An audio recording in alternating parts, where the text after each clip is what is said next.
Before we begin, I request everyone to kindly put their mobile phones on silent mode. Excellencies, distinguished guests present here, ladies and gentlemen, a very good afternoon to all. On behalf of the Indian Council of World Affairs, New Delhi, it is a pleasure to welcome you all for the special lecture on the theme, How Can Thailand and India Be Strategic Partners? The program of the event will be as follows. Welcome remarks will be made by Ambassador Vijay Thakur Singh, Director General ICWA, who will also be chairing this session. His Excellency Mr. Sihasak Phuangketkeow, Vice Minister for Foreign Affairs Thailand, will deliver his lecture thereafter. His Excellency has also kindly agreed to take a few questions at the end of this lecture. The Q&A will be moderated by the Chair, Ambassador Vijay Thakur Singh. With this, may I now invite Ambassador Vijay Thakur Singh, DG ICWA, to make her welcome remarks. Thank you.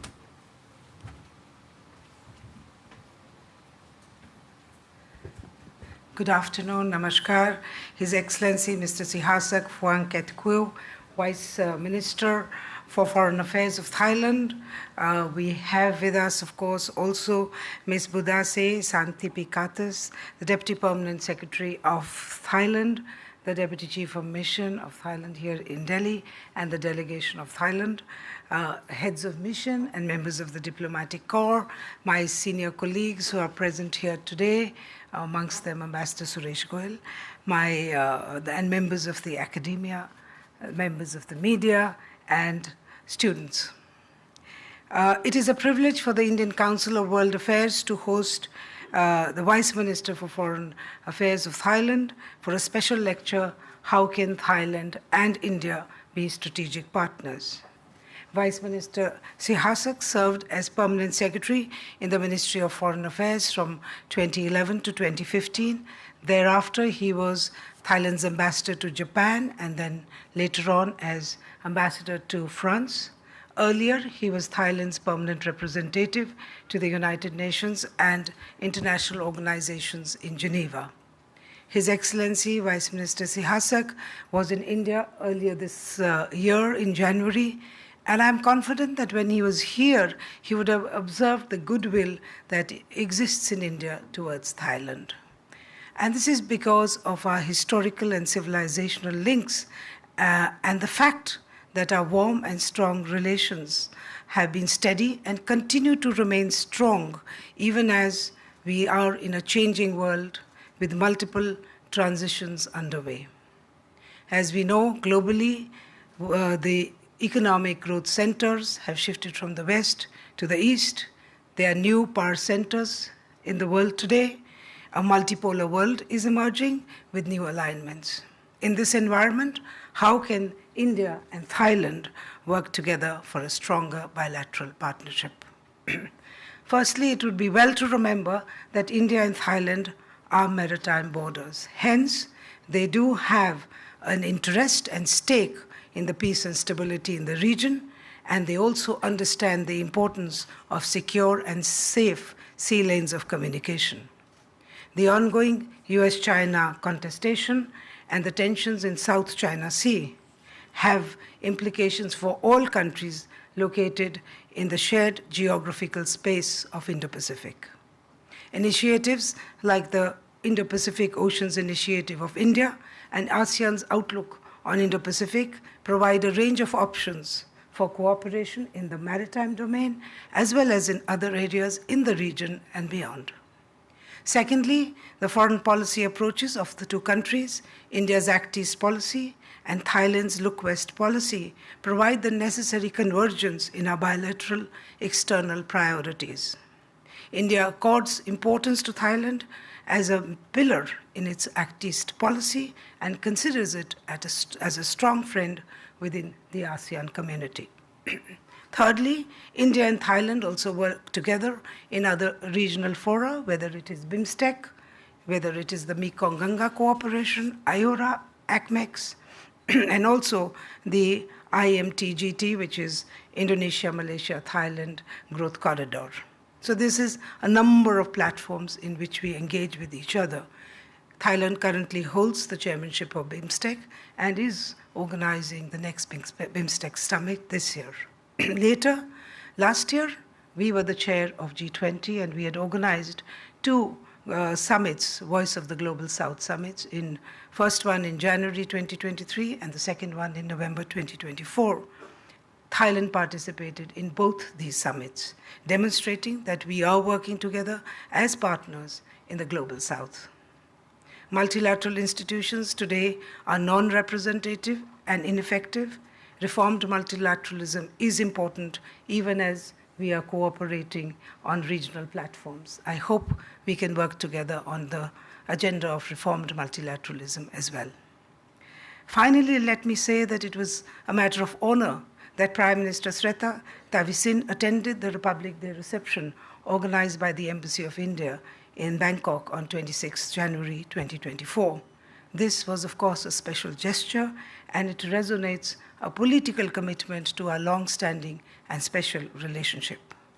Excellency, the ongoing visit to India of Dr. Pranpri Bahidanakura, the Deputy Prime Minister and the Foreign Minister of Thailand, currently to India, as well as, Excellency, your presence here today underscores that India and Thailand have a growing partnership. With these words, may I now invite His Excellency, Mr. Sihasak Phuangketkeow, Vice Minister for Foreign Affairs of Thailand, to deliver the special lecture on how can Thailand and India be strategic partners. Excellency, you have the floor.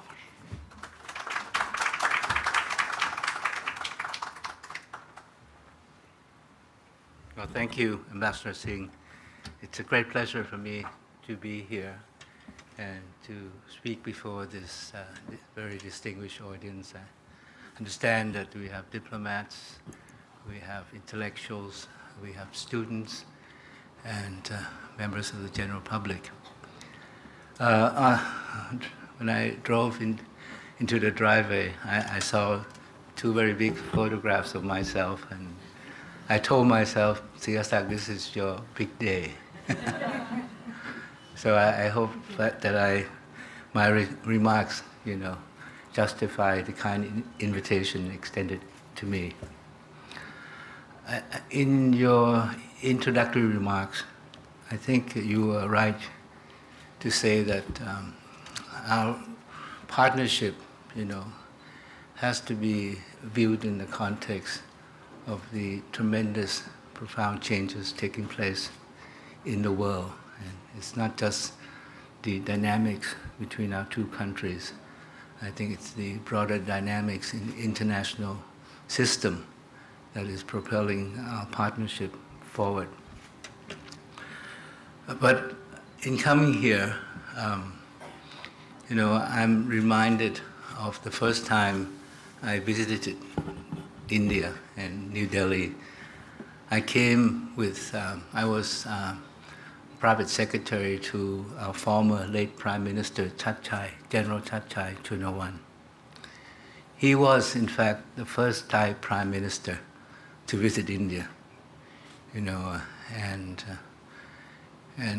but to be very frank, at that time, our relations were very much different from what it is today.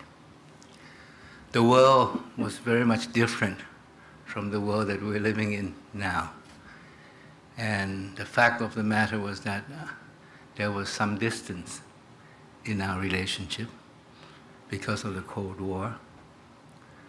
So the view from Bangkok was not the same as the view from New Delhi. And, but of course, with the end of the Cold War, a lot has changed. And I think we've seen a lot of realignment of relations. We've seen a lot of redirection of foreign policy because of the end of the Cold War. And also, I think it has to do a lot with the changes within India, the reforms in India, the opening up of India. And a lot of it has to do with the changes in my region the changes in East Asia, and so that has led to closer engagement between India and ASEAN, and India with East Asia. And that began, I think, in 1991, when the Prime Minister at that time, Prime Minister Rao, pronounced the Look East policy. And subsequent to that, I think we've seen India growing closer to the region. India became a full dialogue partner in 1995. And then we had upgraded our dialogue relations to a summit level in the year 2002, I think, after I asked my Deputy Perm Sec here, 2005. And then the year 2012 was significant because India became our strategic partner. And 2014, if you will recall, Prime Minister Modi announced what I would say the continuation of the Look East into the Act East policy. And in 2022, India became a comprehensive, we entered into a comprehensive strategic partnership between India and ASEAN. So that is the evolution of the relationship. And the developments, the broader dynamics of the region has had a very beneficial impact on the partnership between Thailand and India. But looking ahead, I am pretty much convinced that this partnership is bound to become stronger. And it's not simply going to be a bilateral partnership, it's going to be a regional partnership. And I hope a global partnership as well. The reason I am confident that our partnership will grow and hopefully become a strategic partnership is because this very profound development in international system that you have noted is the emergence of the Indo-Pacific region. Now, when I joined the foreign ministry 40 years ago, there was no term Indo-Pacific. We only had South Asia, Southeast Asia, and Northeast Asia. And then when the economies of East Asia began to boom, we talked about the East Asian economy. And then the United States wanted to be part of the booming economies of East Asia. We had cooperation that extended on both sides of the Pacific Rim, so we had the Asia-Pacific cooperation. And now the term that we hear so frequently is the Indo-Pacific. And Indo-Pacific will have a very important bearing on our partnership now and going into the future. But what is the Indo-Pacific? I don't think it's a geographical region as such. I think, in truth, it is a geopolitical, geoeconomic construct. What does it reflect? It reflects the profound transformative changes that have occurred in the world. You noted in your remarks some of these changes. First, the shift in the balance of power from the West to the East. And now we all talk about this Asian century. We are in an Asian century, but are we going to be able to sustain the Asian century? That depends on our ability to meet the challenges ahead. But the Indo-Pacific community, well, it's not a community yet, maybe a community with a small c, reflects, I think, two very profound developments. First, the rise of China. Second, the rise of India. And nowadays it's very fashionable to talk about the rise of India. Definitely, especially under your present foreign minister, people talk about the expanding role of India, the growing influence of India, and the remarkable way India has been able to carve out its special brand of foreign policy, a brand that is independent, but yet constructive, a brand that retains India's strategic autonomy in the midst of the growing geopolitical competition that we face. And I think the term Indo-Pacific also reflects the connections between the two oceans in terms of the important sea lanes of transport, sea lanes of communication that traverse the region. And so what has happened is that the Indian Ocean and the Pacific Oceans have become one strategic space, one strategic domain. And so freedom of navigation, security of sea lanes, and maritime security are important issues for all of us in the Indo-Pacific. And now we have an Indo-Pacific that is growing in economic importance and in strategic importance. And this indeed has a very important bearing on the direction of our partnership. And I forgot to mention also that our partnership will also be determined by another important development, that is the rise of ASEAN, the 10 countries of ASEAN. We are now, combined together, the 5th largest economy in the world. Of course, India alone is the 5th largest economy in the world. We're hoping that if we get things right, by the year 2030, we will be the 4th largest economy in the world, if we get things right.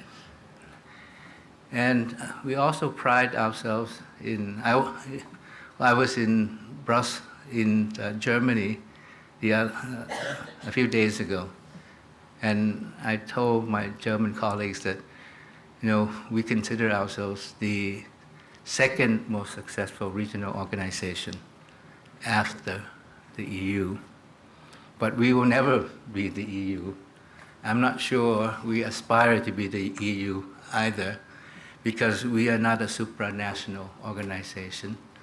We are an association of sovereign states, integrating more, working hard to strengthen our unity, cohesiveness, and centrality, which is, of course, subject to challenges because of geopolitics of the region now. So what does it say, this Indo-Pacific, for the partnership between our two countries? I think opportunities should abound for a closer partnership.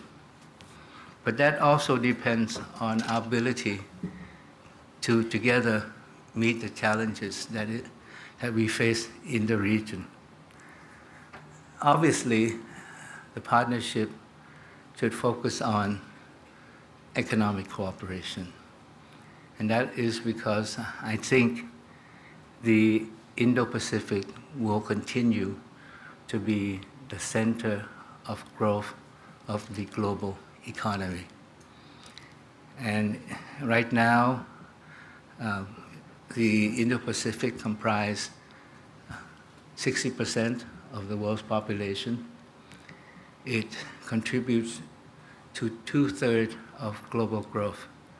And so if we do things right, I'm sure that we will continue to enjoy greater prosperity.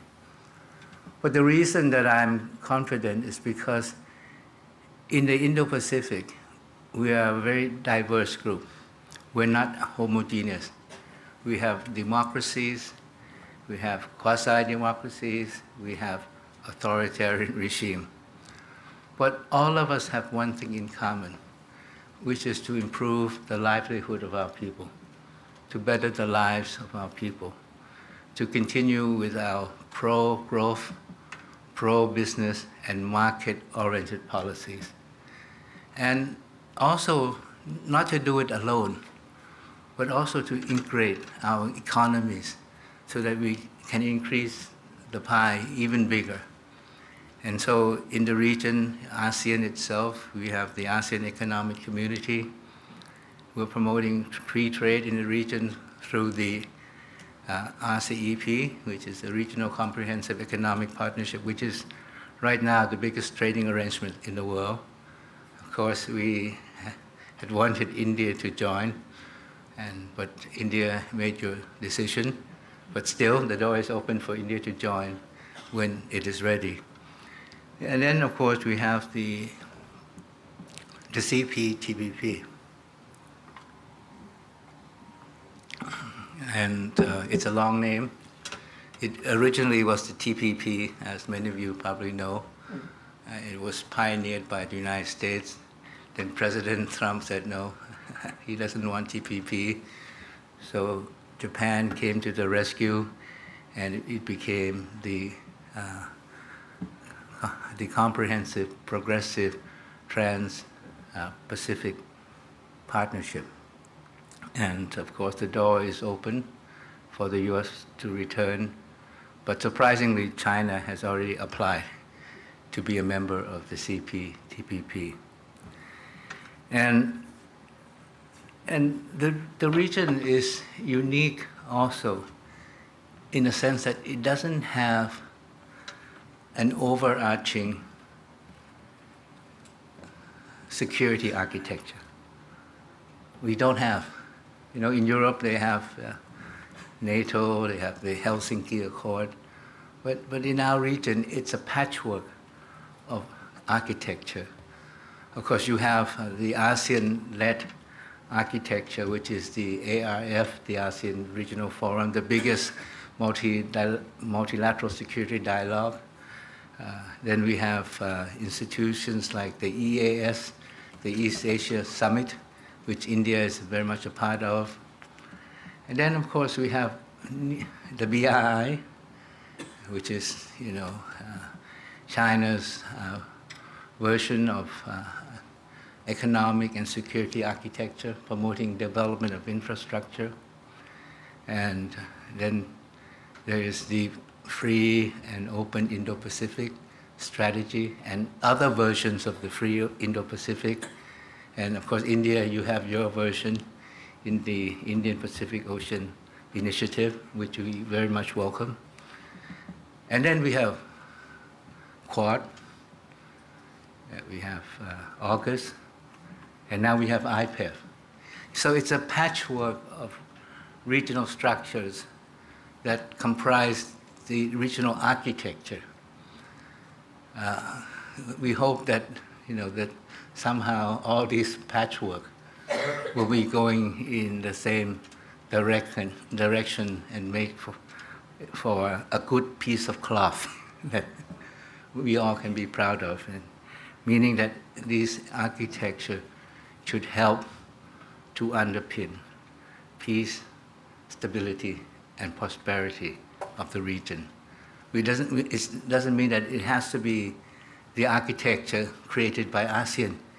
It should also include other architectures as well, as long as we keep the region free, open, inclusive, and rules-based. I think that's the key.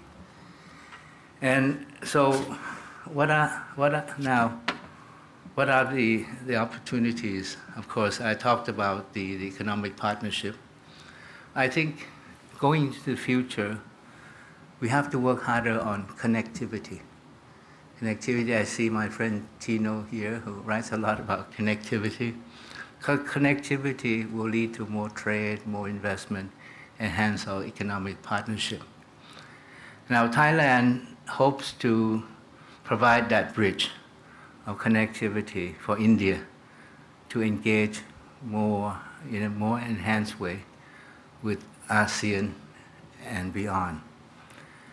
There is one important project that we've been discussing for a long time, I'm afraid 20 years now, and that is the Trilateral Highway project between India, Myanmar, and Thailand.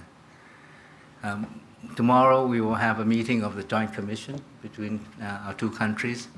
This is going to be an important project for us to discuss.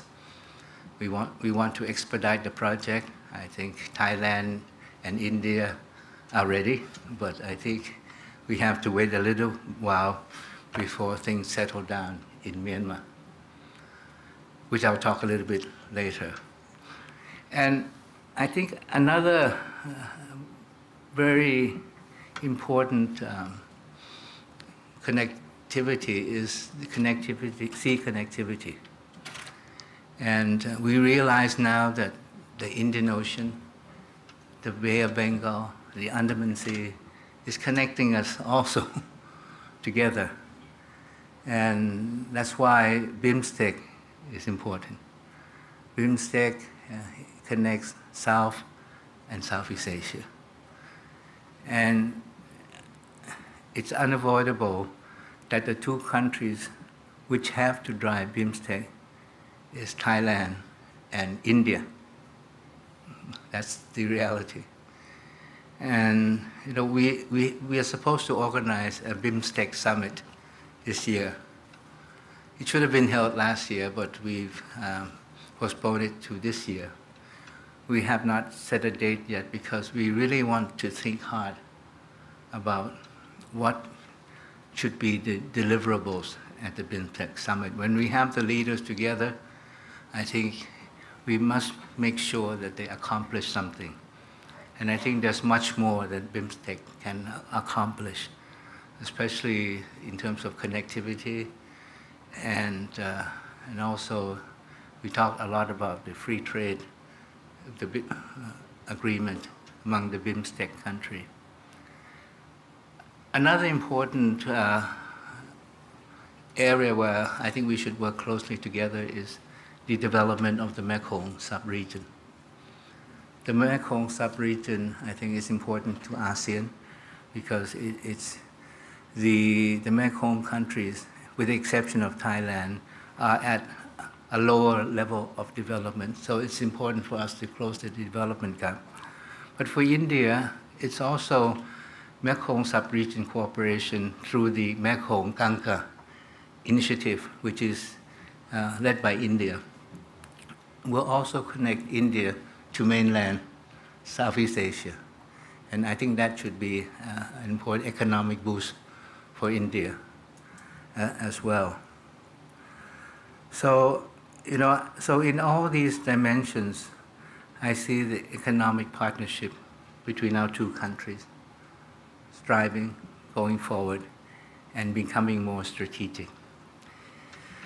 But we also have to deal with the challenges that we face, and that's the challenge to our peace and security. Again, you mentioned that the geopolitical competition between a rising power and established power, which is China and the United States. The theory is that when you have a competition like that, most of the time it's going to lead to war. I hope that the pundits will be proven wrong. But it's not just a geopolitical competition that we see, it's a geo-economic, geotechnology competition. So it covers all the domains of the relationship, and it's becoming, you know, what everybody calls the defining factor or the defining force in international relations these days. And you know, we certainly, India is much stronger than Thailand, but we don't want to take side. And we don't want to be forced to take side. And so, but at the same time, we cannot be neutral all the time because the space for neutrality is very limited. So that means that we have to take stand when it comes to matters of our interest. We have to take a stand when it affects the principles, values that we believe in, like the UN Charter. But most of all, we hope that the major powers would see it in their interest and in the interest of the region to get their act together, to better manage their relations, because it's their responsibility as major powers to manage their relations well. There will always be contentious issues, but there are also areas for cooperation. And I'm glad that, they're talking about guardrails, they're talking about how to avoid conflict, talking about cooperating where they can. And the most significant development in the competition between the two major powers is the meeting that President Xi Jinping had with President Biden on the sideline of the APEC summit in San Francisco. I think this has led to efforts to stabilize the relationship. And most recently, Thailand was very happy to have hosted or provided the venue for the meeting between U.S. National Security Advisor Jake Sullivan and Foreign Minister Wang Yi. And so, again, we hope that that has helped for both sides to see their way clearer as to how they're going to manage this very important relationship between the two major powers. And so then we have the second challenge. Of course, we have flashpoints like South China Sea, East China Sea, the Korean Peninsula, Taiwan Strait. But I think from our common perspective is the challenge of maritime security. How do we, maintain freedom of navigation? How do we ensure security of our sea lanes from the Pacific to the Indian Ocean? Before our attention, Thailand's attention and ASEAN's attention was focused mainly eastward, Pacific, South China Sea. But now, increasingly, our attention is being drawn to the maritime security in the Indian Ocean, the Bay of Bengal, and the Andaman Sea, which constitute the gateway into the Malacca Straits. I'm very glad that India is engaging more closely with Thailand and some of the coastal ASEAN countries in dialogue on maritime security, in the naval exercises. I think these are important in terms of enhancing our maritime security. Now, the third challenge for me is this partnership between Thailand and India is anchored on ASEAN's centrality. And ASEAN centrality is in trouble these days, to be very frank, because of the geopolitical competition that we're witnessing now, because of the changes within ASEAN. The expansion of ASEAN from 5 to 6 to 10 has made us more difficult to manage the different expectations within ASEAN. And right now, we are being pulled left and right. We are being pulled front and back because of the geopolitical competition. And so how do we maintain our unity and cohesion in the midst of the geopolitical competition? Not easy. I think, going back since the founding of ASEAN, everybody talked about ASEAN survival. so it depends on ASEAN being able to do two things. First, think of our national interests. Second, think of our regional interests as going together. This is an Indonesian concept of national and regional resilience. Or to simply put, my good friend Bilahasi Kosikan, who's come to India many times to talk about regional security, unless ASEAN is able to hang together, we will be hung separately. So we in ASEAN have to be constantly reminded of that truth, that reality that confronts us. And the challenge within ASEAN going forward is, what do we do about the ASEAN way? You know, the Deputy Permanent Secretary was the DG of ASEAN. You know, ASEAN success has been, we operate on the basis of consultations and consensus, which is good. That means that everyone is on board. But then consensus sometimes means the lowest common denominator. Or consensus means we act after something has already happened. You know? So ASEAN really has to rethink about this principle of consultation and consensus. We will never be able to change this principle, but how can we arrive at a consensus more quickly? You know, we've been thinking about the role of the chair, having an ASEAN permanently as a ASEAN Troika permanently as a decision-making body. But those ideas are still on the drawing board. Then, at the heart of the difficulty that ASEAN finds itself right now, especially when we deal with Myanmar, is this principle of non-interference. Because this is the sacrosanct principle of ASEAN. This is why ASEAN has succeeded. Because when we established ASEAN, we were in the same region, but we did not know each other. We didn't have trust and confidence. And that's why we needed this principle to make sure to build up trust and confidence so that we can cooperate and integrate. But right now, we've integrated. Right now, we are interdependent. There's no way of drawing a dividing line between domestic and external affairs. Oftentimes, domestic affairs have spillover effects. They affect other countries, in the case of Myanmar. So if we continue to limit ourselves to this rigidly, to this policy of non-interference, we're going to, be paralyzed on many important issues. So we have to be flexible. Because ASEAN, when we talk about domestic issues, it's not intended to undermine a member country. It's intended to help a member country out of a difficult situation. Plus, non-interference is a very important principle. But if you look at the ASEAN Charter that we have signed, that we are committed to, when was it signed? 2015? But this is our constitution. In the ASEAN Charter, if you go and read the section on principles and values, we talk about democracy, we talk about human rights, we talk about rule of law, we talk about justice.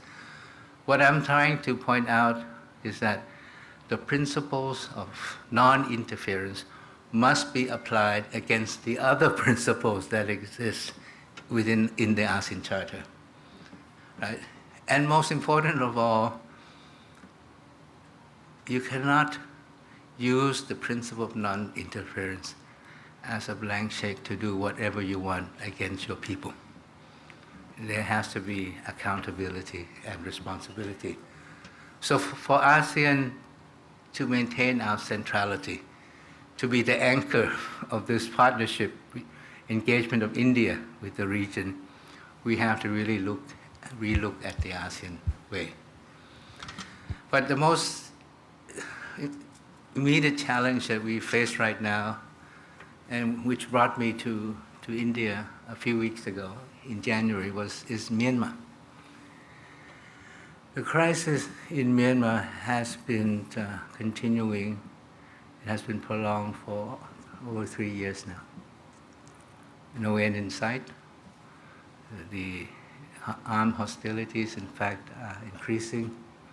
We face a very complicated situation because it's not just the military versus the NLD. Now you have the NUG, you have the PDF, the People's Defense Force, you have also the EAOs, the ethnic armed organizations.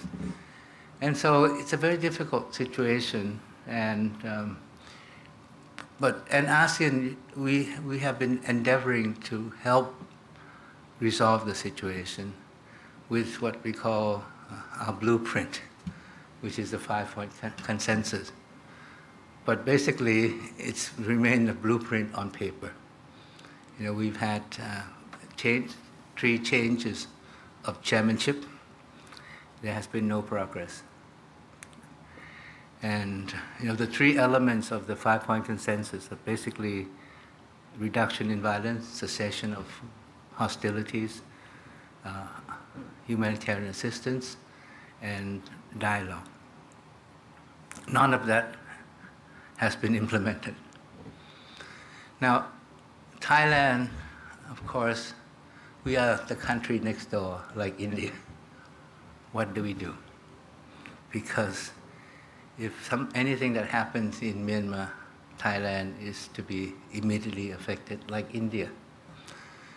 So we have no choice but to find various options to implement the 5-point consensus, to get things started. And so, you know, when we did our brainstorm, we thought humanitarian assistance is the starting point. Because humanitarian assistance in itself meets the immediate needs, addresses the plight of the people. Right now, you have over 2 million displaced persons in Myanmar, quite a few of them along the Thai-Myanmar border. So we believe that humanitarian assistance, cross-border assistance is needed. But our thinking goes beyond humanitarian assistance. You know, if we can get this off the ground in the right way, humanitarian assistance that is distributed to everyone without discrimination and not become an instrument of one party, I think if it becomes effective, credible, transparent, then maybe we can have something bigger in the offing, such as maybe leading to a humanitarian pause, and then maybe to a humanitarian dialogue. But we believe that this is the first step in re-engaging Myanmar with ASEAN. Because Myanmar outside ASEAN, we will never have the opportunity to discuss, to persuade the government in power in Myanmar. So re-engaging with ASEAN, but it has to be re-engagement based on concrete progress, and that is the humanitarian assistance. Second, it may be seen by the international community as responding to the concerns of the international community. So this may pave the way for some constructive engagement between Myanmar and countries outside the region, who also plays a very important role. I'm talking about neighboring countries, I'm talking about Japan, China, the US. Because in the end, all of us have to pitch in to help, to help Myanmar still return back to the path of peace and democracy. But you see, we can only do so much to help Myanmar. Eventually, it's the Myanmar parties themselves that have to solve the problem. We can entice them, we can persuade them, maybe a little bit of coercion, but they will have to agree on what is the future of Myanmar. And the future of Myanmar is not, it's going to have to be a different future than before. And I think it's up to, we hope that the parties within Myanmar will see it in their future to work together. And certainly we'd like to work with India in partnership on the question of Myanmar.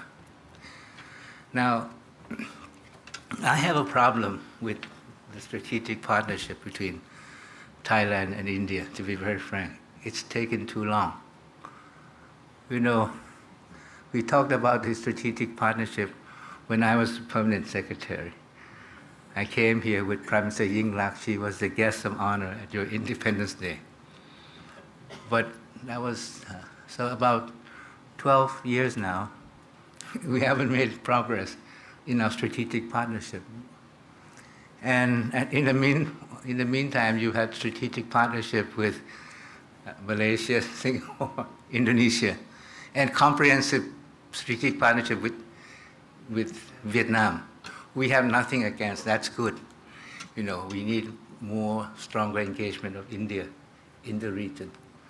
So in this visit and in our discussions tomorrow, we hope to be able to convince our Indian colleagues that it's time to, you know, given all the dimensions of our partnership, the bilateral partnership, the regional partnership, it's time now for us to go towards a strategic partnership that fits, you know, the level of relations between our two countries. And most of all, you know, I think what we have in common is our vision of the Indo-Pacific, which is a vision that is free, open, emphasized with underline, inclusive, including everyone, excluding no one, rules-based, and most of all based on economic cooperation, economic prosperity that's going to help the long-term and lasting peace and stability of our region. So thank you very much.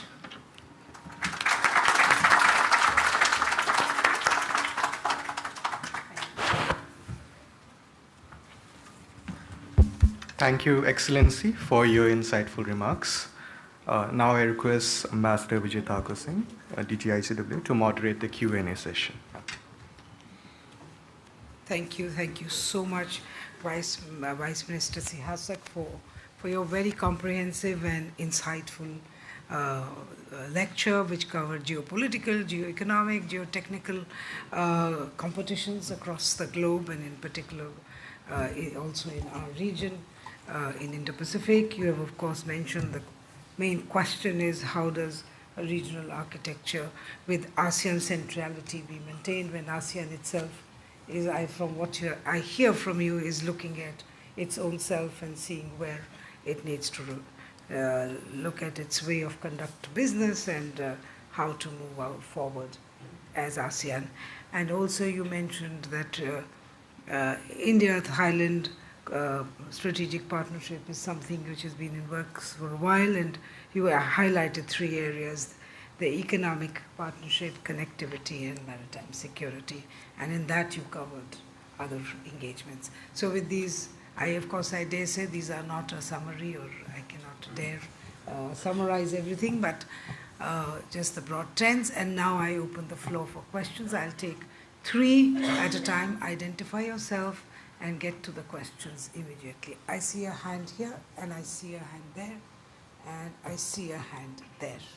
So 3. Go ahead. Take them separately, or should we take them together, 3 at a time? And then, no, it's there. I'll take in the next round. Go ahead.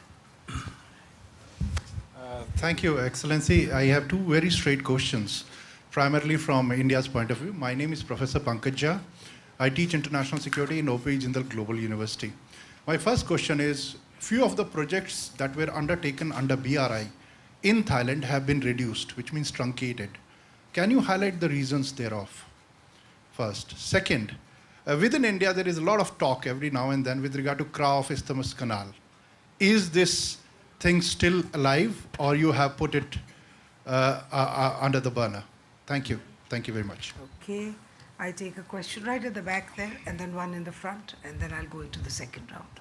Excellency, thank you so much for your insightful lecture. You briefly touched upon ASEAN centrality, so my question relates to that. So we all agree to the point that ASEAN centrality is crucial for maintaining regional stability. So would you like to share your views on how can Thailand play a leading role in strengthening ASEAN unity and collective voice on the global stage? Thank you. And one right in the front here. Next round, I'll take.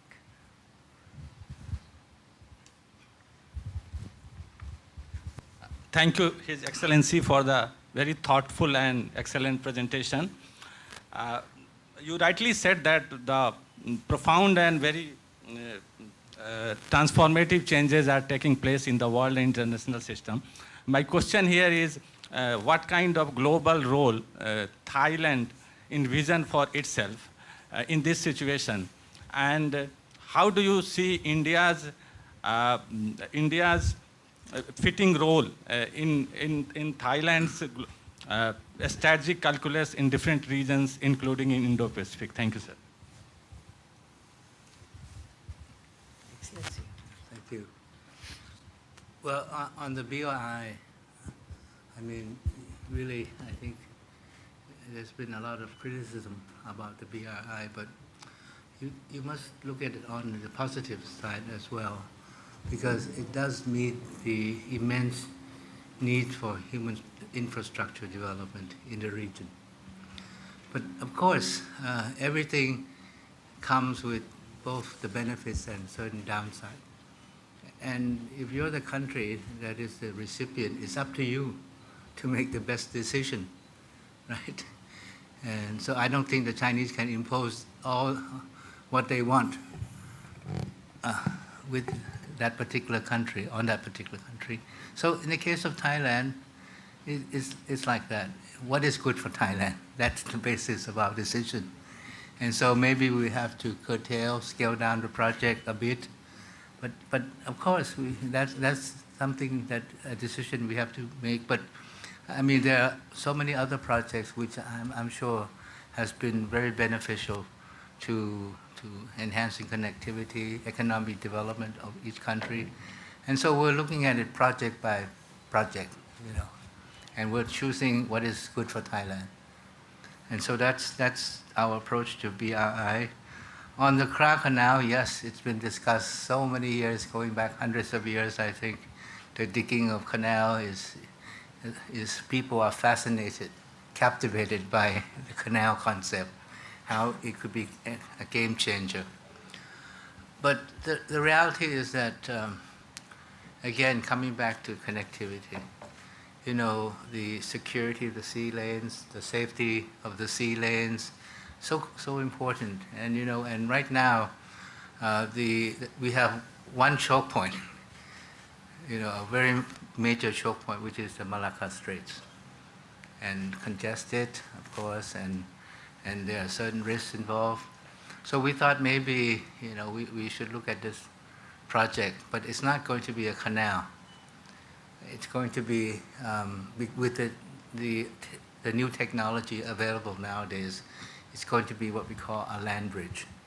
So we will have two ports constructed, one on the Gulf of Thailand, facing the Pacific, South China Sea, Pacific Ocean, and then another on the Andaman Sea, facing, you know, Bay of Bengal, Indian Ocean, and beyond.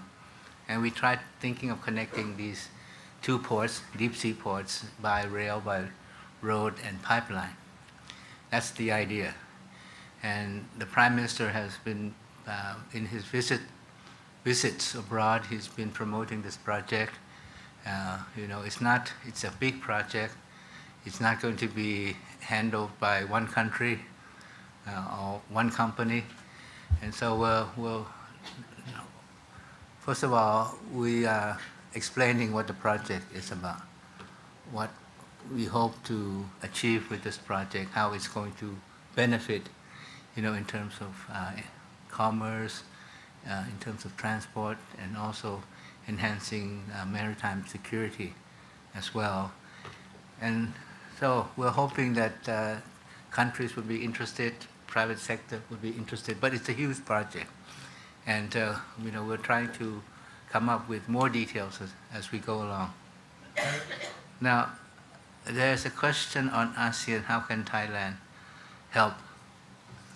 It's not just Thailand, it has to be the 10 countries of ASEAN which have to realize that ASEAN has to get its act together now.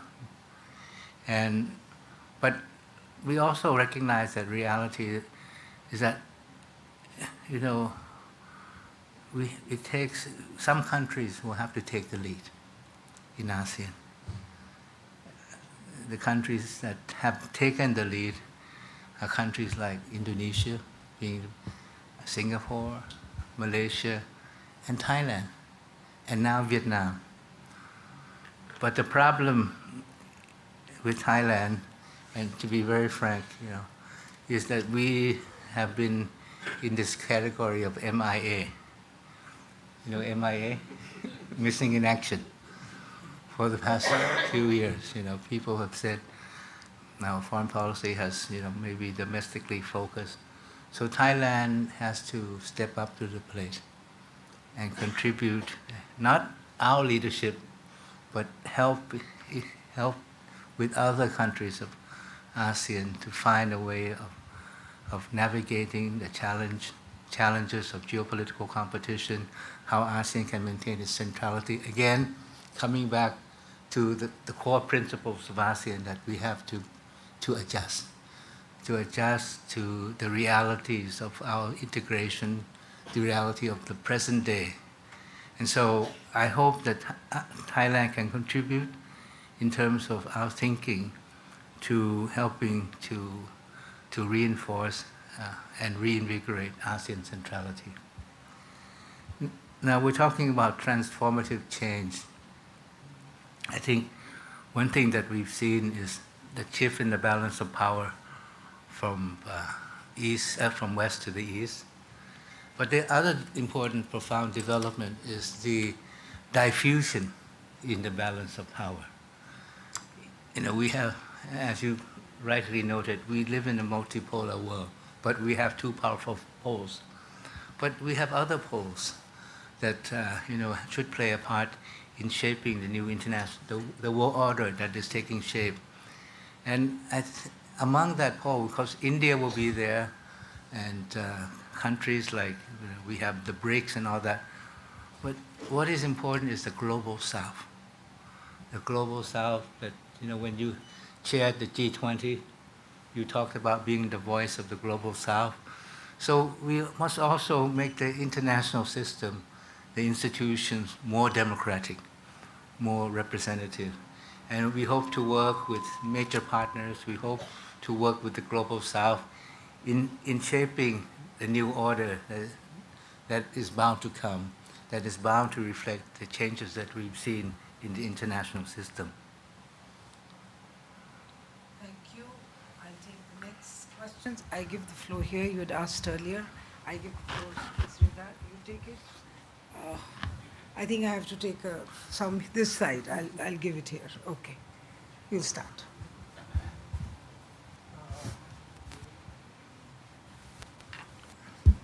Thank you very much, Vijay. Excellency, thank you very much. Now, that was very comprehensive presentation you made.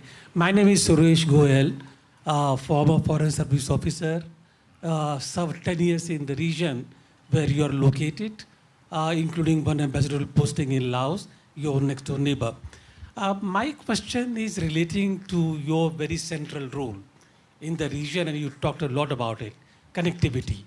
And Thailand is central to connectivity, not just BIMSTEC, ASEAN, practically the whole Indo-Pacific. If you forget states of Malacca, from land to land, you had East-West Economic Corridor. That was a central part of the connectivity being established there. My question is that any good connectivity project, which is central to, I think, political and strategic stability in the area, would also require a corresponding security environment where one does not feel pressured from the other. I'm not naming anything at all, but you understand what I'm saying. Now, the issue really here is, and that is the basic objection we also had to BRI earlier, that any kind of connectivity project in the region would have the security factors which ASEAN itself has not been able to deal with. How do you do that? Thank you. Right there, Sridhar.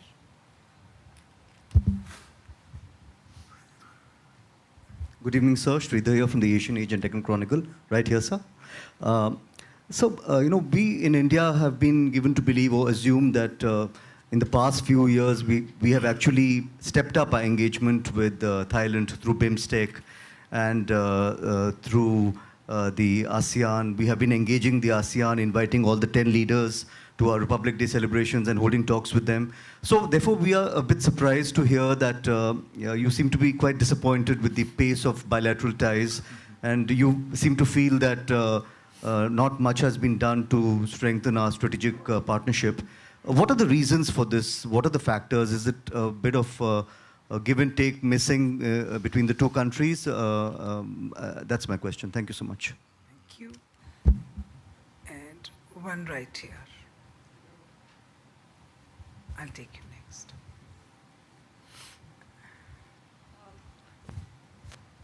Thank you, Excellency, for the insightful lecture. I'm Mafis Tablok, and my question is on the digital economy.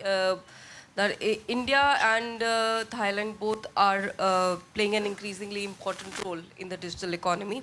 So what are the key challenges and opportunities for Thailand in its pursuit of becoming a leading digital economy? And how can India and Thailand cooperate in this area? Thank you. Yes, thank you. In terms of connectivity, and I think you touch upon the security, geopolitical implications and pressures, and I think that you're probably implying a certain country. I think, the reality that we live with is that, we have to deal with all the major powers, and we have to deal with them knowing that there are benefits and there are vulnerabilities that come in our relations with major powers. And so, and that's the way that we have to approach our relations. I guess you're referring to the major power up north from Thailand. Yeah. So, you see, that country is in the region. That country, is an expanding power. It brings benefits, and again, it brings vulnerabilities. So how do you deal? So I think we have to have the wisdom to deal with that major power. But at the same time, when you have geopolitical competition, if you're, I think my friend Bilahari again said, if you're smart enough, if you have the wisdom, if you have the agility, maybe you can discover a certain degree of agency when you're in your dealings with the two major powers, and in the way that you handle pressures from the major power. So we don't have a simple solution, but I guess we have to be able to learn how to deal with pressure, and also, that's the reality that we live with. On engagement, yes, I'm disappointed, not because I'm disappointed with India, disappointed with the pace. Right, 12 years, we haven't been able to make progress. Maybe it's a reflection on Thailand's part. What has happened in the 12 years with Thai politics? Maybe, what happened. I don't have to tell. I'm sure that you know what happened, right? And maybe the ups and downs of Thai politics contribute to the delay that we've encountered. And maybe, because of being internally focused, we somehow disappeared from the radar screen of a few countries, and maybe along the way it lost some of our strategic significance. So I think it's a reflection on Thailand as well. But again, in the context of Thailand now, Thailand that has a democratic elected government, Thailand that has a civilian-led government, Thailand whose a government who is not shy to talk about democracy and human rights. And so I think it's time, and also Thailand that is, reinvigorating our economy, restructuring our economy. It's time that we really try to move our strategic partnership forward, because it doesn't do justice to our past, it doesn't do justice to our present, and also the future of our relations. So that's my hope, But I'm not disappointed with India, but I'm just stating a fact. Third, on digital economy, yes, definitely, because, I think the challenge faced by many countries, especially in the wake of COVID-19, is simply not economic recovery as, business as usual. We have to transform our economy. We have to transition our economy towards green economy and a digital economy. And so without, going towards a digital economy, I think we cannot be competitive. And so we're doing a lot in terms of digital economy.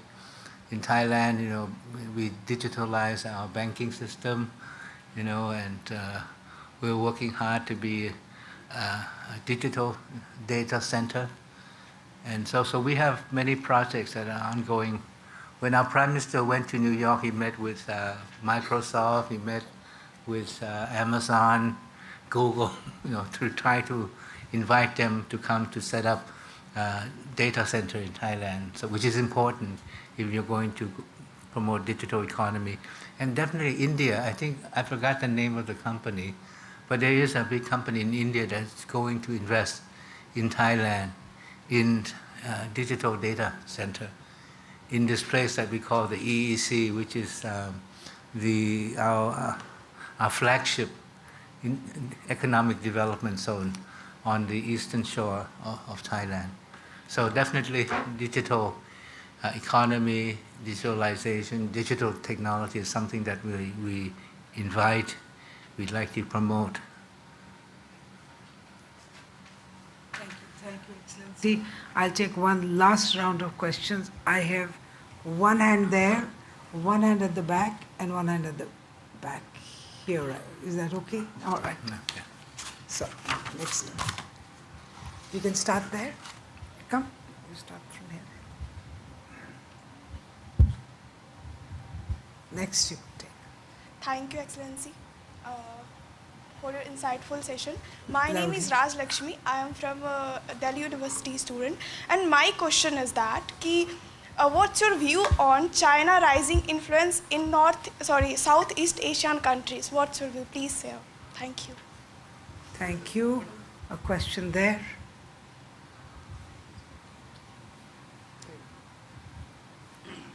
All right, you start. Thank you, Excellency, for your insightful remarks. In your talk, you talked about South China Sea.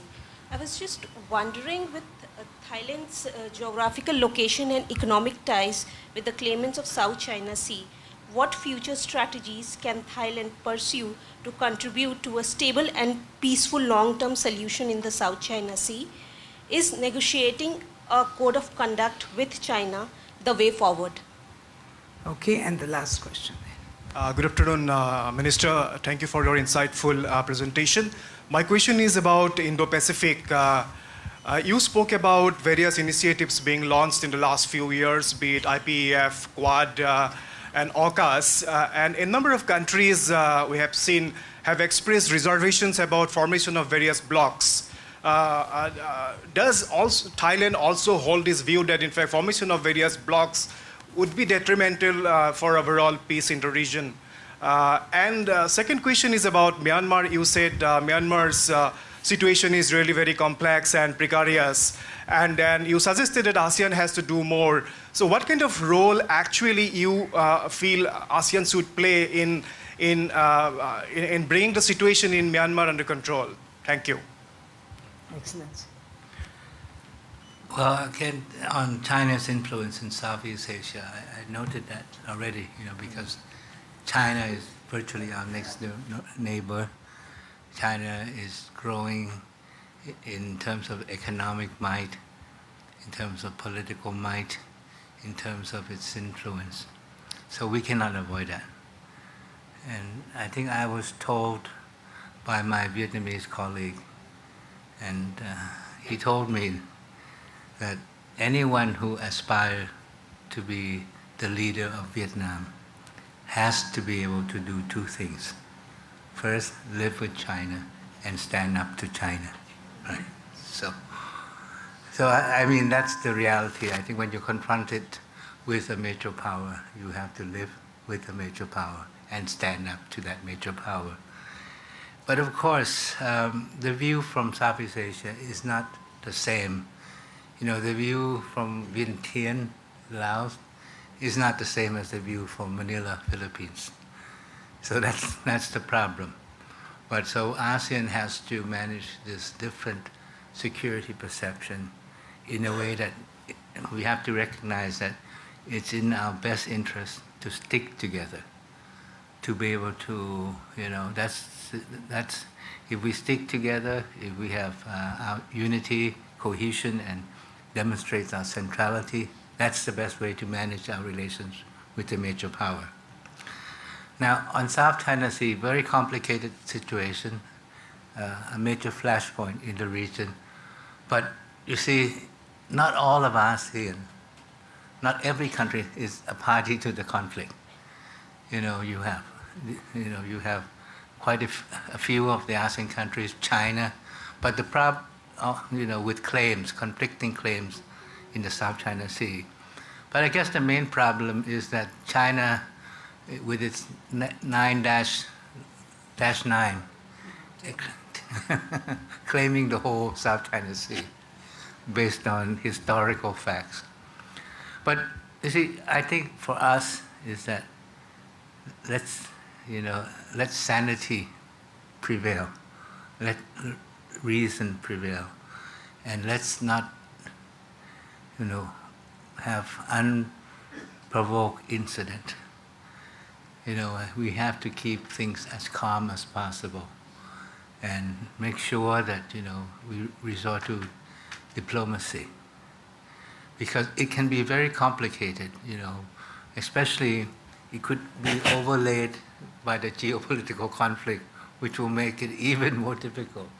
And so for us, first is to ensure freedom of navigation, security of the sea lanes, respect for international law, self-restraint on the part of everyone. And we're trying to work on this code of conduct so that these principles will be embraced by everyone, and then maybe we can try to establish channels of negotiations between the parties concerned. But what is necessary is to avoid the situation from affecting regional peace and stability of the region. And so the code of conduct is very important in this regard. Now, on the Indo-Pacific, again, we don't have an overarching security structure. We have a patchwork. We have the ASEAN-led, which is open and inclusive, multilateral, focusing on dialogue. But then we have arrangements like Quad, which is not inclusive. We have AUKUS, which is not inclusive. But we have to live with that reality also. India is a member of the Quad. India doesn't see Quad the same way as the United States see Quad. I think so. That's my thing.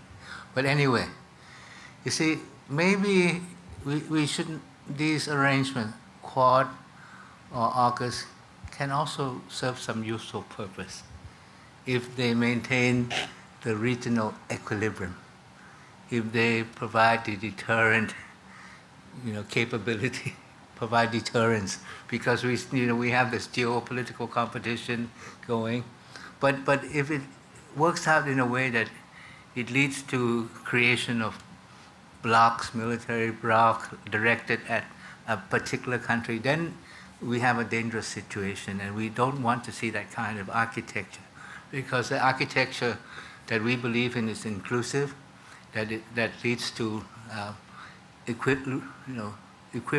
equilibrium in the balance of power. So that's how we see it. We have to live with reality. We cannot say that we don't like Quad and please go away.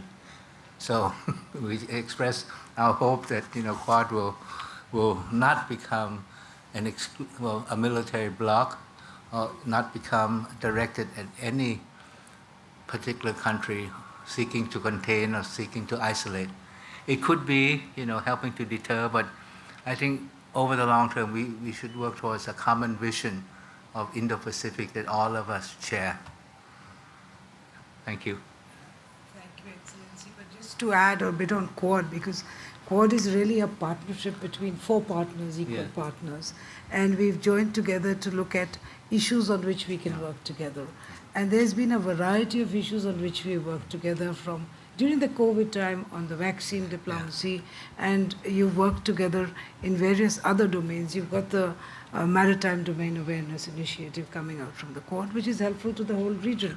So we really see Quad as a partnership which contributes to degree of stability in the region. And the initiative of, I mean, it's not really a Quad, but you have the initiative of IPEF, Indo-Pacific Economic Framework, in which India is a partner, and I understand Thailand is a partner as well. So there are multiple initiatives in the region, and we are, I think, all working towards the same purpose of peace and stability and partnership. And also it takes countries like India to steer those initiatives towards, constructive direction, positive direction. As you mentioned, so many areas where, we can work together with Quad. Yes, Excellency. There is partnerships in various areas, and I think there's a number of areas where ASEAN can also see and work together with us collectively. So with those, would you like to take a few more questions? Thank you so much, Excellency. Thank you so much for taking the various questions and a range of questions that came. And we look forward to your discussions tomorrow, and we'll await the outcome. Thank you, Excellency. Thank you very much. Thank you for having me here. Thank you. On behalf of ICWA, I would like to take this opportunity to once again thank His Excellency Mr. Sihasak Phuangketkeow for graciously accepting our request of delivering the special lecture on such an important topic. We have benefited immensely from your remarks and gained valuable insights. I also thank our audience this evening for their valuable participation in this event. May I now invite everyone for high tea in the foyer. Thank you all and have a good day.